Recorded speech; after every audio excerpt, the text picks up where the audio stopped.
Welcome to the 6 Traits of Executive You. I'm Blair Cook. And I'm Jen Nicholson. We're both many times CFOs and partners at Executive Finance. Do you want to know the secret of what it takes to become and succeed as a financial executive? We'll tell you what those secrets are in a moment.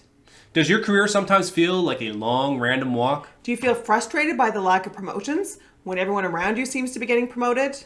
Now, for many of us, the early years of our careers were focused on getting graduate level studies behind us, maybe getting a professional financial designation. Not to mention some work experience. Really, any work experience. Yeah, definitely.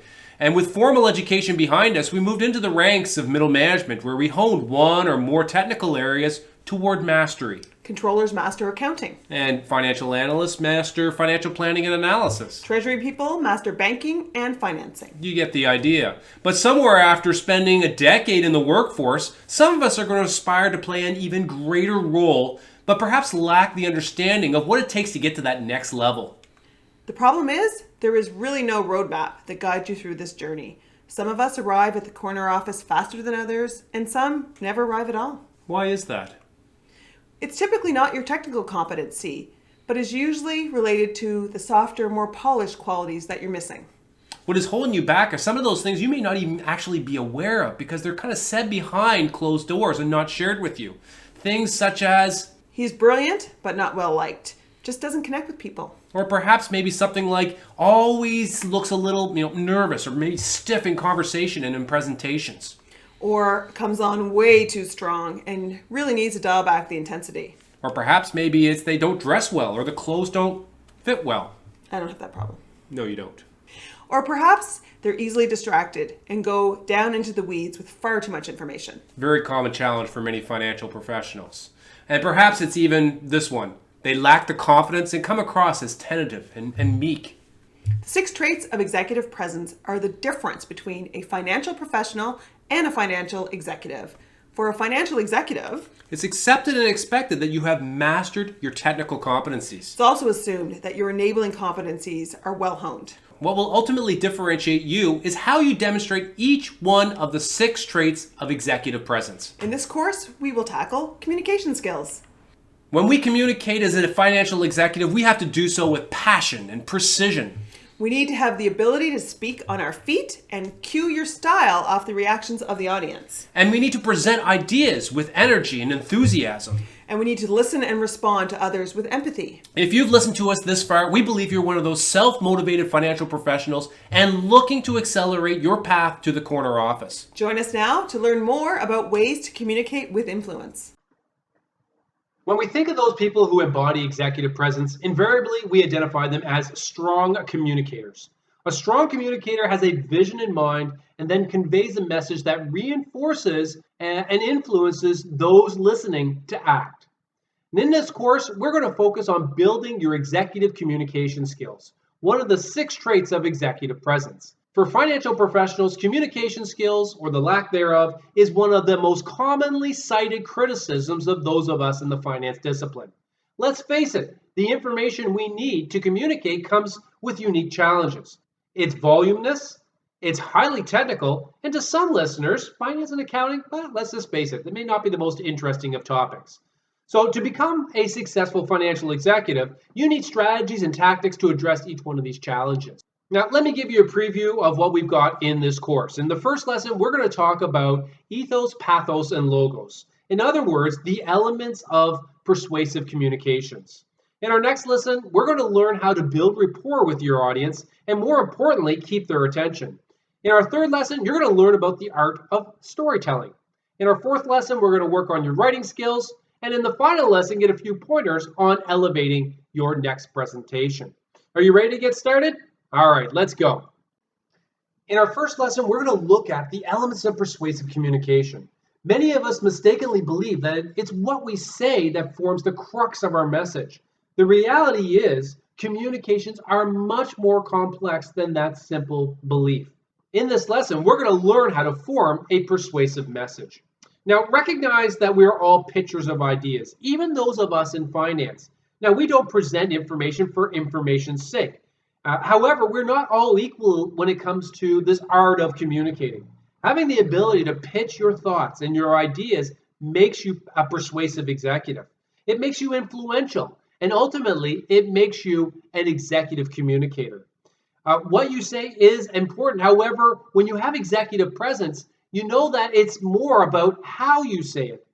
The messages that we convey through verbal language and unwritten body language help to form the perceptions of our listeners. And perception, more so than intent and content, so often dictate the outcome of the pitches that we make.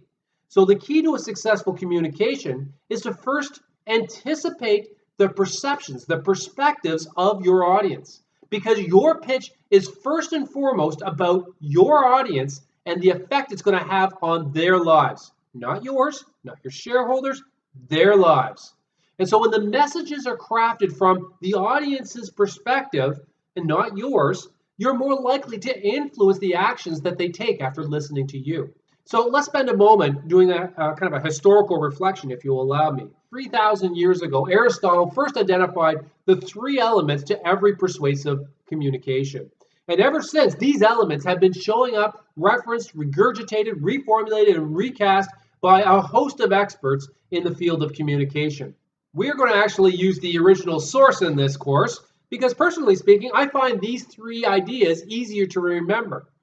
First of all, we have the idea of ethos, and ethos is your credibility. You must be credible with your audience, and your message must be credible before your audience will listen and, more importantly, act. Pathos is the emotional connection that you make with your audience. They have to like you before they will listen to you and act on the message. And logos is the logical argument. This is the message itself. It's the what of what you're telling people. So of the three elements, you might think that this one might be the most important. However, in fact, it is actually the least. Because logos messages get processed by the left side of our brains, which works more slowly and deliberately than our faster, more intuitive right side of our brains. And it would be a mistake to emphasize substance over form, because when it comes to communication, the form is every bit as important, or sometimes even more important, than the substance of the message itself. So let's look at these in a little bit more detail. So when we talk about ethos, ethos not only speaks to your own credentials, your professional designations, the paper you've written, the previous experience you've had, but it also speaks to how you convey your message, how you speak. When you speak with confidence, people sit up and listen. So in other words, you come across as more trustworthy. People will not listen or believe your message if they don't trust you first. This is your ethos. Pathos tends to have the most powerful, persuasive effects when it comes to influencing others. When you connect with your audience and you see their world and they see yours, you speak from their frame of reference. This makes you very influential. You can make an emotional appeal to them. You can tap into their emotional feelings and allow them to feel your message as opposed to remember the context and the substance of the message. Pathos is the heart stories that we tell that accompany the information that we present. And in finance, you'll very often find presentations that are devoid of this pathos connection, which is why the perception of those in finance is that we are not very strong communicators. And finally, we have logos. Logos is the logical argument of our message. It's the data. It's the analysis behind our recommendations.